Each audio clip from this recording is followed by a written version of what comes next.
Hi. Tuesday morning என் பையன் ஸ்கூலுக்கு ready ஆகிட்டு உட்காந்துருக்காரு.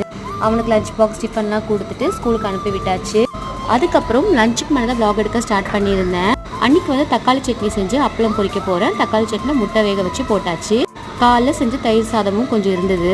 ஃபஸ்ட்டு கடாய் வச்சு அப்பளத்தை பொரிச்சு எடுத்துட்டு அதுக்கப்புறம் தக்காளி சட்னி செய்ய ஸ்டார்ட் பண்ணிட்டேன். இன்னொரு சைடில் சாப்பாடும் வச்சு விட்டேன். சாப்பாடும் கொதி வந்துருச்சு. ஒரு சைடில் தக்காளி சட்னியும் ரெடி பண்ணிட்டேன். எனக்கும் என் பையனுக்கும் வந்து எக்கு பாயில் பண்ணி போட்டுட்டேன். என் ஹஸ்பண்டுக்கு மட்டும் வந்து 2 முட்டையை உடச்சி ஊற்றிட்டேன். அவங்க வந்து இந்த பாயில்டு எக்கை விட அந்த உடச்சி ஊற்றின எக்கு ஆம்லெட்னா விரும்பி சாப்பிடுவாங்க.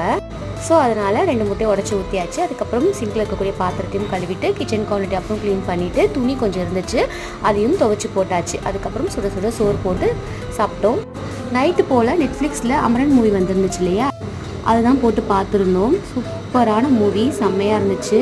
அன்றைக்கி டே சூப்பராக போச்சு. வீடியோ பிடிச்சி லைக் பண்ணுங்கள், மறக்காமல் சப்ஸ்கிரைப் பண்ணிக்கோங்க.